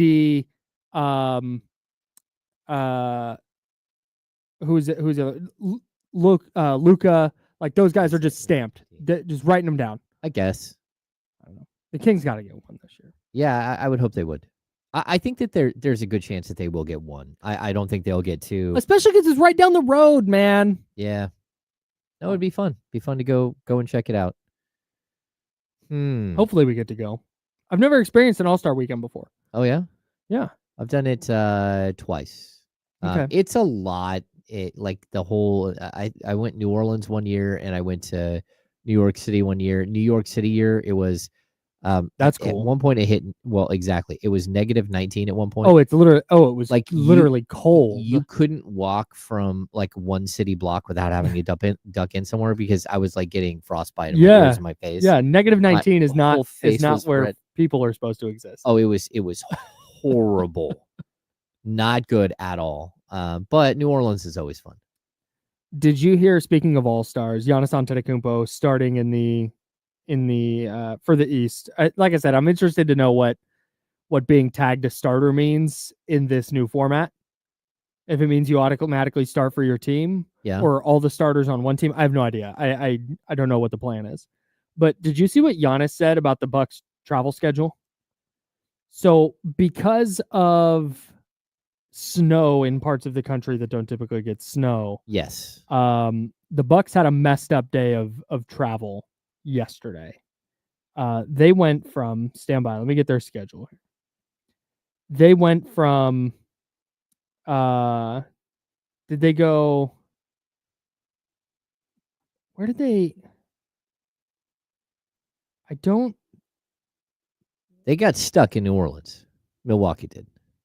But they flew into New Orleans early to beat the storm. That's right. Yes. And then they got stuck in New Orleans. The game got canceled because it was unsafe. Thank you. That's where I was. And then they had to play on a day they flew. So they had to like fly in to Milwaukee. Okay. To play their game last night against the Heat. Yeah, and NBA rules don't typically allow that. Right. Like there has to be a weird exception to it, and the NBA certainly didn't want to cancel a second game. So he got asked about the adversity because they beat the hell out of the Heat last night. Mm-hmm. They got asked about the adversity of playing through those conditions. Here's what Giannis said. Throughout the day, I was just trying to stay locked in. And keep in mind, remember where Giannis comes from. He comes from Greece, where he did not have a lot. And he played his way into the NBA. Yep. And has had massive success. This is not the toughest conditions that I've played basketball. The only difference is that we had to take a flight. At the end of the day, if you call this adversity, I think the team responded very well to this adversity that we had to take a flight for 2 hours before the game. At the end of the day, we still woke up in a 5-star hotel, had breakfast, sit down as a team, talked as a team while we were waiting for the bus. We had a pretty nice bus ride, and we went to our plane, charter plane, private plane. Everybody has their own seat. You can order some food on the plane, get some fruit if you want. They have drinks too. After that, your cars are warm right in front of the plane waiting for you. You get in your car and you get to the arena in like 15 minutes. And after that, you do your routine and you get ready for the game. For me, those conditions are not that bad. I've been in way, way worse conditions in my life. But if you want to call this adversity, I'm very happy and proud of how the team responded. Even though we did all that, we were locked in and came here to win.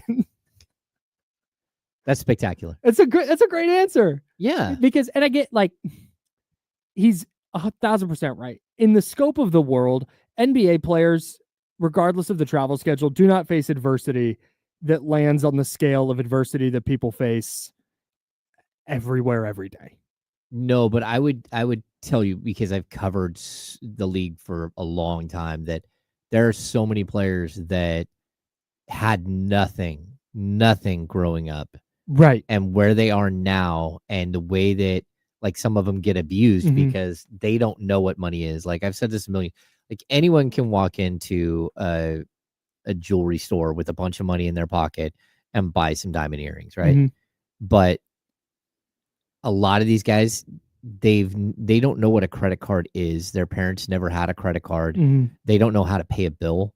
And this is not just, I want to pause you real quick. This isn't exclusive to the NBA. There's a whole 30 for 30 documentary that came out 15 years ago now called Broke. Oh, yeah. About athletes who don't manage their money correctly. No, of course. But it's really like Ben McLemore, for example. Him and his brother, who RIP has passed away, his brother's passed away. They would walk around the neighborhood and mow people's lawns so they could get enough to go buy a cup of noodles at the store because they had no food. And I think we can all, like, you can joke around about like as being high schoolers and eating like top ramen. Yeah, right, sure. Whatever. And not like, not the college experience of eating top ramen. Right. But like, the survival experience of eating top ramen. Yeah. But this is like next level where they had no food and they mowed lawns for 15 or 20 cents because that's what your neighborhood could afford to give you. And like, if you're mowing lawns, and we're not talking about like in 1987 or something.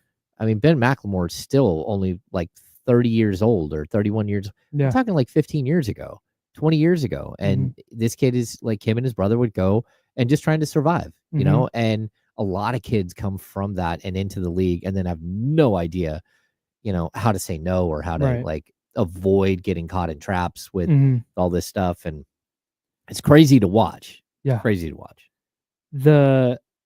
So on that scale, what NBA players deal with travel is not adversity. No, well, that's why a lot Giannis of them are like, exactly right. They look at you, they're like, what are you talking about? But on the other hand, in the NBA scope, flying the day of your game and getting to the arena 2 hours before the game, that's tough. Yeah. That it would be, if the Bucks had lost to the Heat last night, it would have been super easy to be like, well, yeah, look at, they've been stuck on the road for a bunch of days. They haven't been able to play. They had to fly the day of their game. Like, yeah, it's a tough situation. I just love that Giannis is like, no, it's not. Yeah, I totally agree. And I think there's a difference between adversity and something like a scheduled loss. Yeah, sure. Like facing adversity, I don't think anyone, if you lose a game, it's not adversity in the NBA. If you lose 8 games in a row, that's adversity. You lose, 5, 6 games in a row, you're borderline, you're getting into adversity. But having to fly the day of a game is not for these guys. No. Shout out to Giannis. Yeah. Always having perspective. I love that that's his niche in the NBA now. And he's like, hey, you had a disappointing year. What are you talking about? I didn't have a disappointing. We made the playoffs. Yeah. How many teams made the playoffs? Like, well, you guys were like a championship contender. You lost in the first round to an 8 seed. It's not great. No, but it's I love Giannis, dude. The way in which he approaches things is very unique, and I like, it's almost he almost has like a naivety to him, and so you're like, it's good. I don't know if it's, I think there is a naivete. I think he is naive about some things. Yes, but I also think it's just like maximum perspective all the time. Yeah, basketball is this small thing in the scope of his life. And that's good. I'm a winner. I agree. He is a winner. Is there a player with a higher Q rating in the NBA than Giannis? Oh, I don't know. I feel like he's just real. I don't know anybody who's like, F him. No, I don't think that there's, like I've told you, like on the outside, a lot of people don't like Kyrie Irving, The players in the league Every adore player that dude. loves him. Loves him. He is everybody I know who played basketball, like any kind of level. Yep. Like Kenny played in college. Even playing in college, love Kyrie. Oh, yeah. I mean, if Kenny comes in here right now, I don't know if he's in for the handoff today. If he is, I'll be like, hey, how do you feel about Kyrie? But he loves him. I'm going to feel really dumb if he doesn't like Kyrie. The other guy who was universally loved like this is Tracy McGrady. Mm. Yeah, universally loved by players. And to this day, most players believe like that is their guy. I mean, you have your Kobe group, but there are a lot of guys who like are they're too young for Jordan. Mm-hmm. And then Tracy McGrady was there. Like Kevin Durant, Tracy McGrady was his guy. There are people who it's like Kobe and T-Mac, and the difference is rings, and that's it. Yeah. And that's the other thing that we're talking about, just perspective, and we got a minute left here, so I'll just go on this tangent. One of the things that really made me come around on Kobe as a basketball player, like he was always great. I never denied that Kobe was great. Mm-hmm. But I always kind of like looked at him like, man, he has to shoot a lot of shots to get some of these points. And I don't know if he kind of takes a bad shot sometimes. And I don't know, I kind of like, just overthinking it. Mm-hmm. But then you hear any NBA player talk about Kobe Bryant. And you go, hey, who's the toughest cover you ever had? It's like Kobe. Who's the guy you tried to emulate growing up? Kobe. And when it's NBA players telling me like, all right, that's correct then. I have nothing to respond. Yeah. If you say Kobe was that dude, then he was. Numbers and stats and stuff be damned. Oh yeah, this goes out the window at that. I've had those like exact conversations with Doug about Kobe, and just like Doug is one of those guys for me. Oh yeah, yep. Kobe was that dude. Kenny just texted me. Kenny, I just got a text from Kenny. All caps, 3 exclamation points. I love Kyrie. Yeah. The Hooper Super. Yeah. Kenny's a hoop. All right. Speaking of Kenny, D-Lo and KC coming up at noon. James and I got to step aside for one more second. We're going to revisit our keys from last night. We'll take a look ahead to a big weekend of NFL football. We'll do that next here on The Insiders. Brought to you by Jiffy Lube on ESPN 1320, Sacramento Sports Center.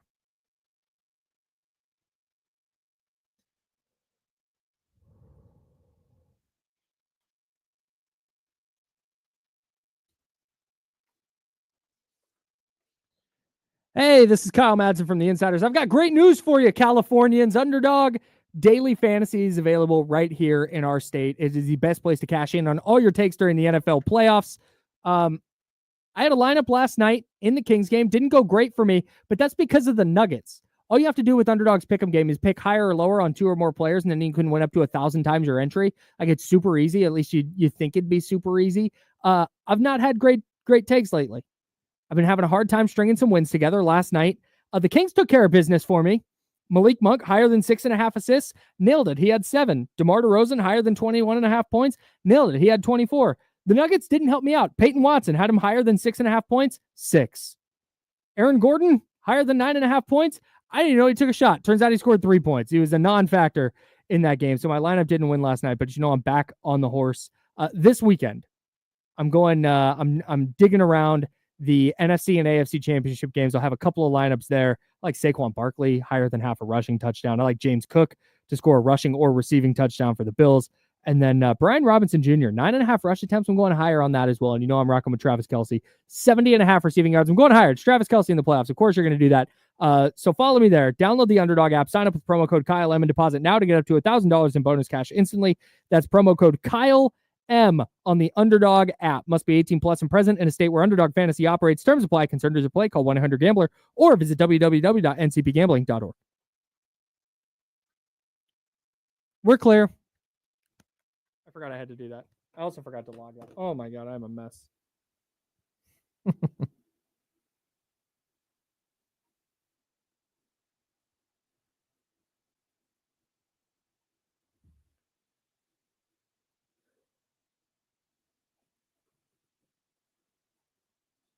Hey, guy. You guys good in here? I think so. Okay, nothing funky just happened, no?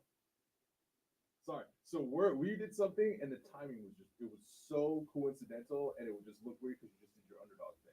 So I just wanted to check and make sure that you guys are good. Yeah, Okay. break fired. Okay. I stopped the break to do my read.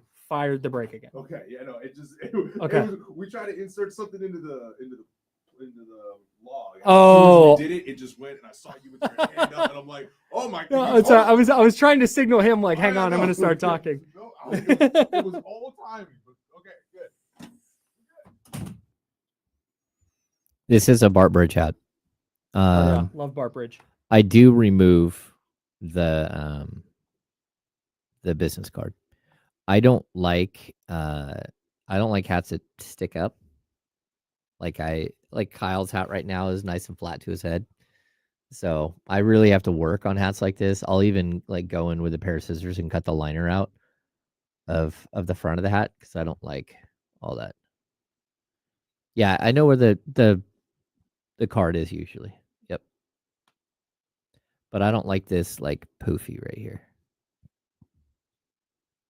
And I bend the bills. Let's see. Locks at Jalen Williams playing All-Star. Zach, you just make all these guarantees. I love it. I definitely think he will be a replacement if there's an injury, for sure.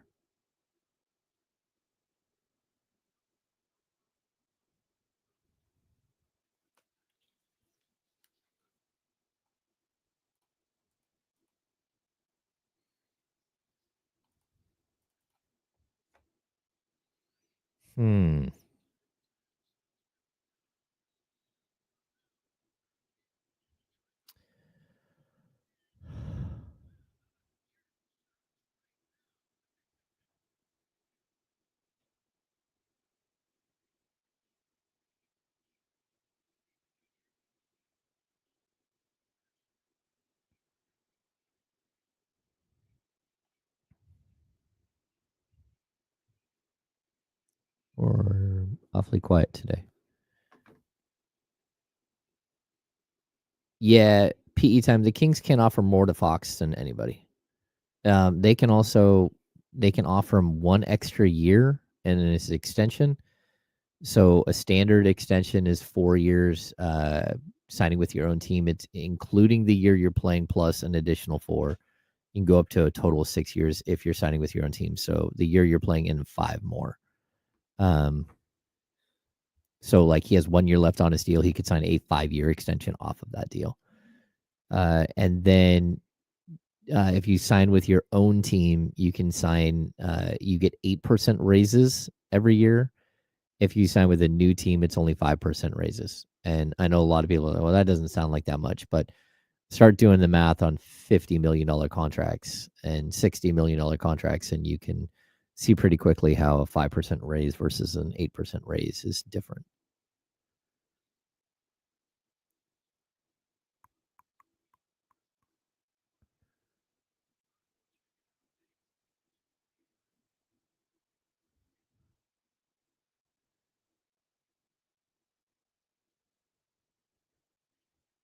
I just found out that the Brent Rooker bobblehead the A's are giving away this year has a home run counter on it. Oh, we do need those. We need to tell our friend there we need. Oh well, they'll yeah. Brent Rooker has 79 career home runs, and he's 30. That's crazy because I expect him to finish with 200. That's what I was like. We'll get the counter up to like 200. Yeah. I feel like the counters are for the people who are going to get to 500. Yeah, that's interesting. It's got a counter like on. Yeah, like a little. All right. That's pretty sweet though. Here we go.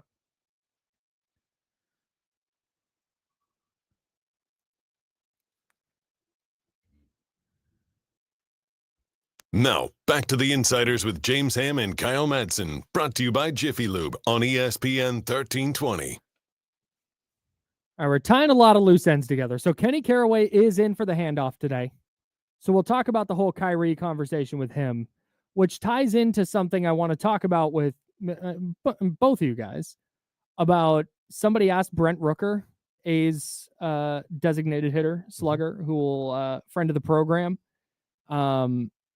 Somebody asked him like, hey, how do you sit breaking ball on an 0-2 count, but then turn on a 95-mile-an-hour inside fastball for a home run. And Brent Rooker is like, because we're major leaguers and we're very good. I did. So that's kind of the answer. And so I just want to talk about that as well. All of that circles back to the giveaways the A's are doing this year. One of the giveaways is a Brent Rooker bobblehead. Yes. That has a home run counter on it. I'm here for it. I love Brent Rooker. Yep.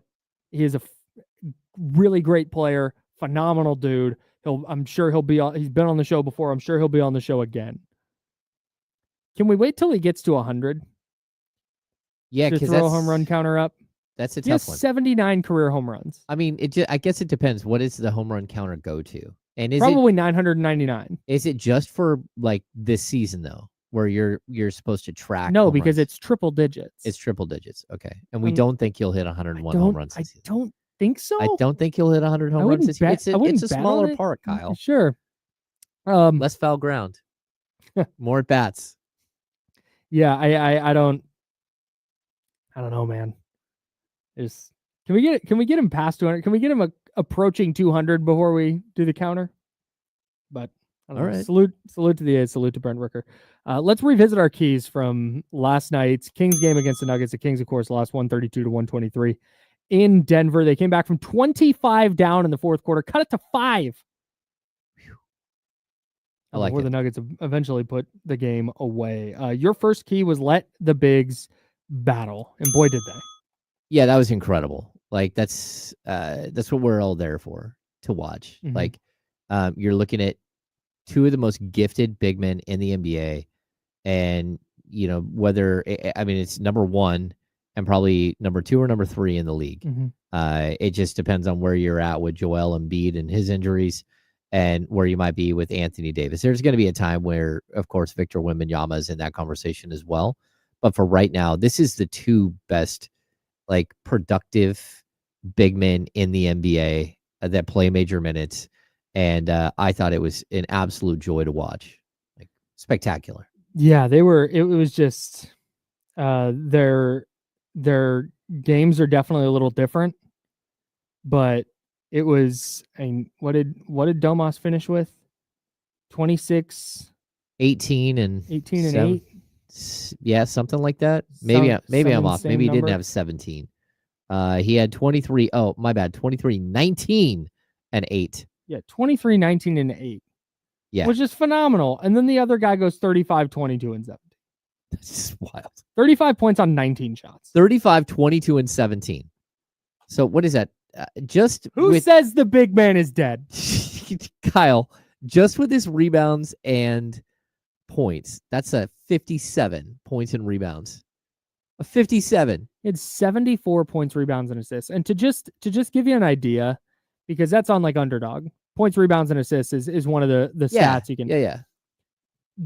Domas, who puts up points, rebounds, and assists like the only other person who does it better than him in the NBA is Nikola Jokic and maybe Giannis. But Domas is right there. A big number for Domas is like 45 and a half.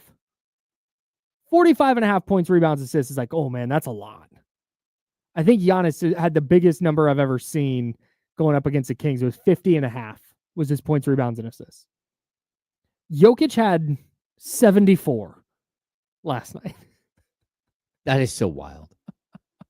And it's not even like, holy crap, outlier performance. I think that's what gets to the core of when we were talking about Jokic earlier. That's what the core of it is for me. It's not, had he done this and it was like, oh my God, mind-blowing performance from, but he goes 35, 22, and 17, and it's just like, oh, yep, that's what he does. Whatever, bro. So wild. Yeah. So wild. My first key was to slow the game down. Nope. No. Kings decided to run with them. Well, there was a point where the Kings just started outlet passing every single time, trying to run down the court. Yep. And I don't know what they saw. Maybe trying to gas Jokic or something. They were trying to figure out a way to get back in the game and get energy. I thought that was one of the most interesting things to watch because, like, the pace of the game was slow, it was a grinder, and then all of a sudden the Kings, every single one of them, grabbed the ball, fired down court. A couple of mistakes, but also a couple of wide open buckets because of it. And I thought it gave them life. and really change like the tempo. But I was also looking at it like, are they just trying to get them firing, like their legs firing? Sure. Is that what Doug is trying to like wake them up? Yeah. And yeah. and maybe that's what it was. But I like at the end of the day, you got to try different things against a team like that. And I think the Kings did do a good job of like kind of trying to find different avenues to get back in the game. Yeah. Grinding the pace was not what they wound up doing. A 108.4 pace for the game. That was moving. So they did not slow it down. Alas, they did not get a victory. Number 2. What is number 2? The Fox one. Yeah, the team needs to have Fox snap out of his funk. We might stop on this one. Go ahead, keep going. I think that there's protecting players, right? And their potential injuries, and then there's a point where, like, look, De'Aaron Fox is hurting. Like, clearly, he is clear. Like, he has not been the same player since the big fall he took. Nope. And he had a glute contusion, but I do know that that's gone into his back, and he can tell the way he's walking, man. It doesn't look normal. Yeah, he's stiff. He's hurting. I'd also point out he got smacked on the hand a couple of times in that game, really, really hard by Jokic at one point. I think there are concerns not just about the pinky, but the other hand as well. Like, we're gonna find out. Non-shooting hand? Yeah, his non-shooting hand. Oh my god. Maybe we find out some more down the road. Maybe we don't. But the Kings have been pretty secretive about things like this when it comes to injuries. And I think some of the time you want to protect a player and you want to put it out there that, hey, like, he's got a bad hand or a bad finger. Right. Where teams are now like, oh, hey, we'll just kind of reach a little extra. We'll take a foul if it's gonna. Yeah, it might sit him down. Teams hit the hand just to take him out of a rhythm. Yeah. And so, look, whatever it is, he's clearly not himself right now, and it's tough. But like, you got to hope that he fights through it. And if he needs a couple of days off, he needs a little bit of time. He might need some time. He was 21.5, 4.5, 7.5. That's points, rebounds, assists in October. 29, 5, and 5 in November. 25, 5, and 7 in December. 21, 6, and 6 in January. He's shooting 28% from 3 and 40.1% from the field. And look at his free throw numbers. Free throw numbers, he's at 92.7. Okay, but how many free throw attempts per game? Oh, that I don't have in front of me. Yeah, so I'm going to guarantee you that his free throw numbers have dipped. Just his overall attempts, he is not going to the basket like he was before. Nope. And it's a lot of 15-foot pull-ups. Yeah, a lot of 15-foot pull-ups, which we hadn't seen for a little while, but also a lot of floaters before he gets to the lane. And this isn't to say he's like gun shy or anything. I think specifically he's hurting. Yeah, what's interesting is you go back to last year, 31 points a night on 40, I'm going to round, on 49% from the field in October, 30 on 49% in November, 29 on 48% in December, January, 22.5 on 43%. Yeah, that's tough. That's back-to-back years. I think you're right. I would advocate, and Kenny Caraway is going to jump in here in just a second for the handoff. In fact, let's bring him in right now. Kenny Caraway, D'Lo and KC coming up here at noon. I want to get with you on the Kyrie Irving thing, but we're talking about De'Aaron Fox's struggles.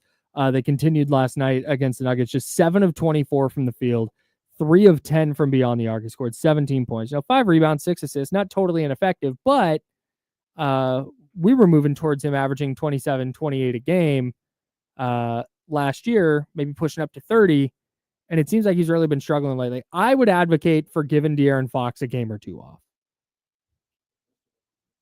My bad. There we go. Well, yesterday would have been the game. Yeah. I don't at this point, I'm looking at this road trip, and I believe he is a little banged up. He's a little nicked up. At the very least, we know that pinky finger on the shooting hand is an issue. There could be other things going on as well. So he is nicked up. But yeah, if he was wanting to play, you got to put him out there, and then you got to get selective with the games you sit him, which would have been last night if it was late. And now on this road trip, I think you got to find a way to go 3-3. I agree. You got 2 games that you could say you're favored in. The Nets and Sixers are winnable for sure. Those are gettable. Those are the 2 games, and you got to find another game. And I don't know when he would sit. If I was him, and if I was Coach Christie, I don't know when he would sit. Well, I think the one advantage to Fox is that number one, he's kept the turnovers in check even when he's hurting, and even when the pinky's all messed up and everything else. So I think that that's one good thing. So he's still your floor general. He's actually done. You talked about it. He's up to 6 assists per game in the month of January, and a little bit higher than his season average, or right at his season average. But I think there are games where you can see him like leading. There's also all of the times where he does play excellent defense.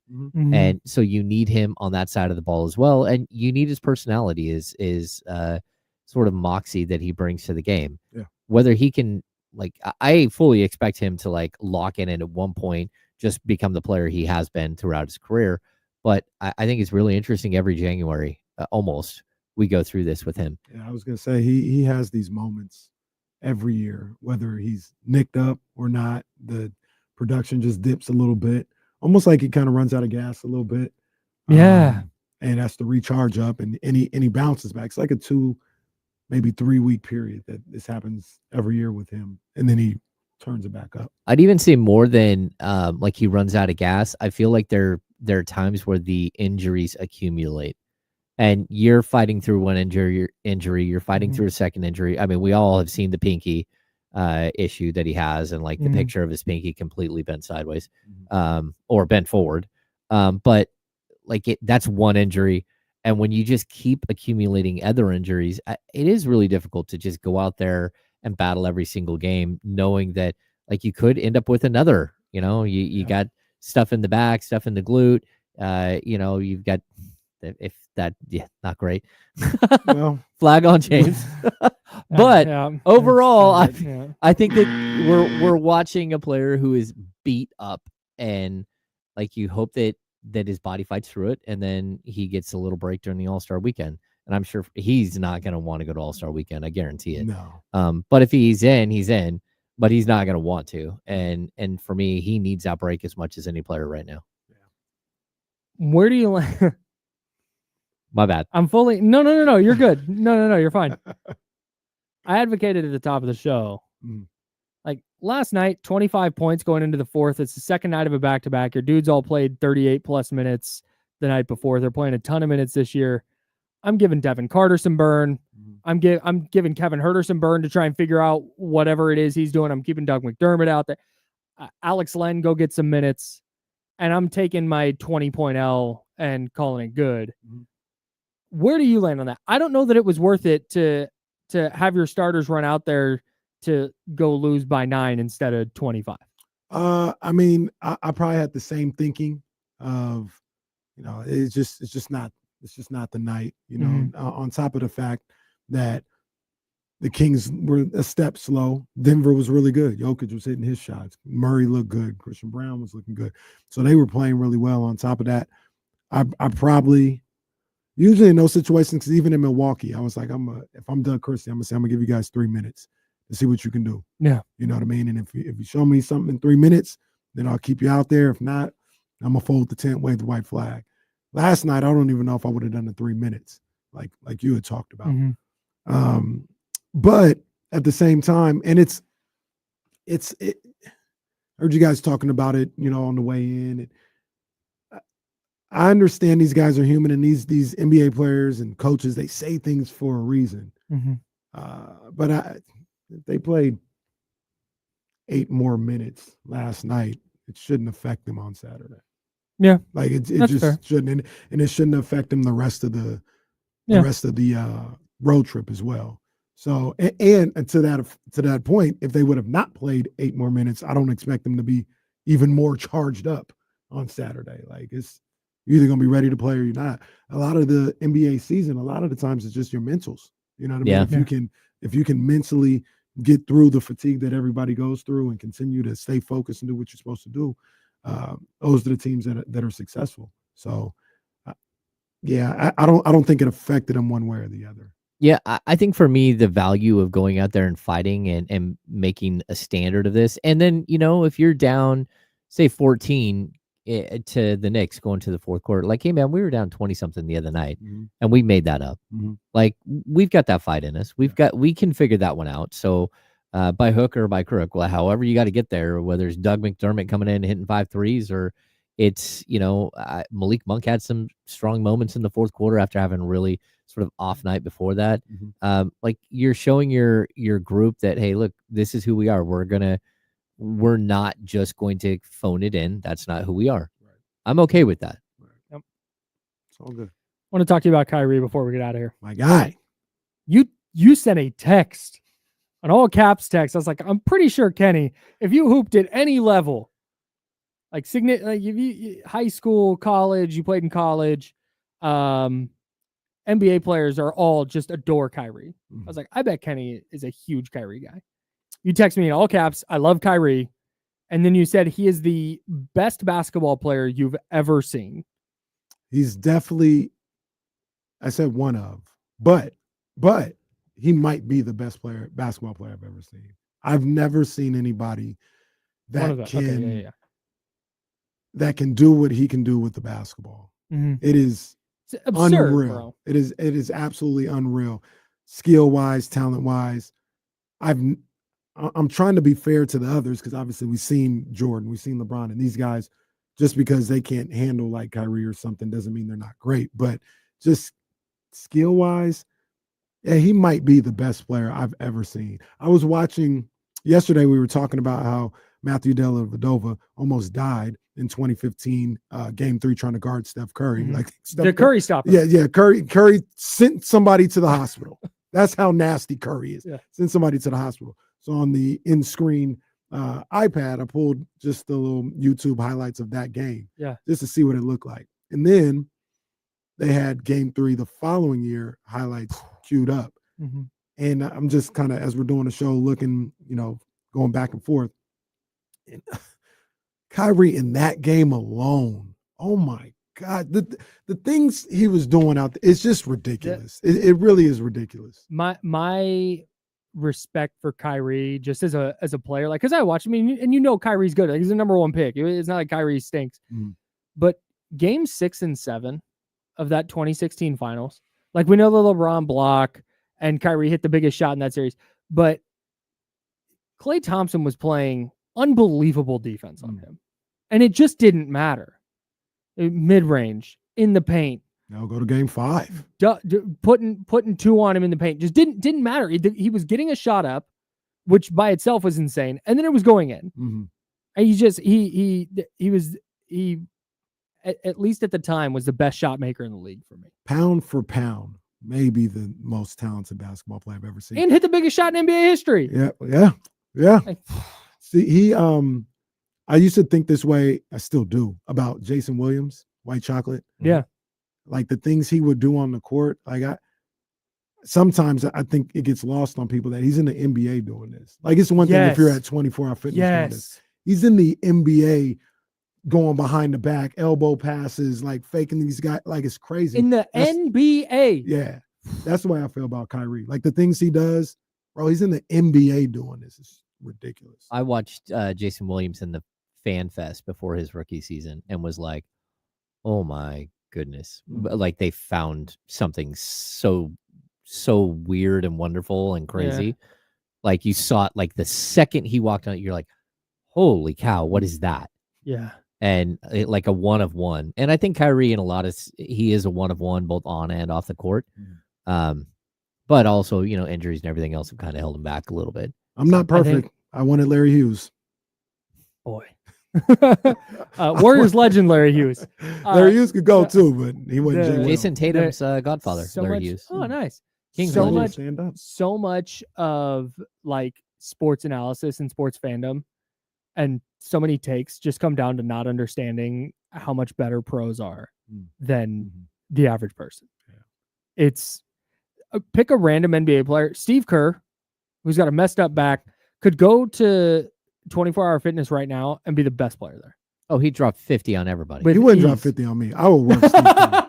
I would work Steve Kerr, and I'm out of shape, and I'm old now. I'm plus 40. I work Steve Kerr. Ain't no Steve Kerr got to be 60. Ain't no 60-year-old man doing that to me. Not the same height as me. 59. He's 59. Oh, yeah, he's got back problems. Your point is well taken. Your point is well taken. But I mean, in a team, Kerr he's 6'3". in a team Yeah, situation. he's not a giant. In a No. team situation, Steve Kerr would. He's a bad example because he's got the back stuff.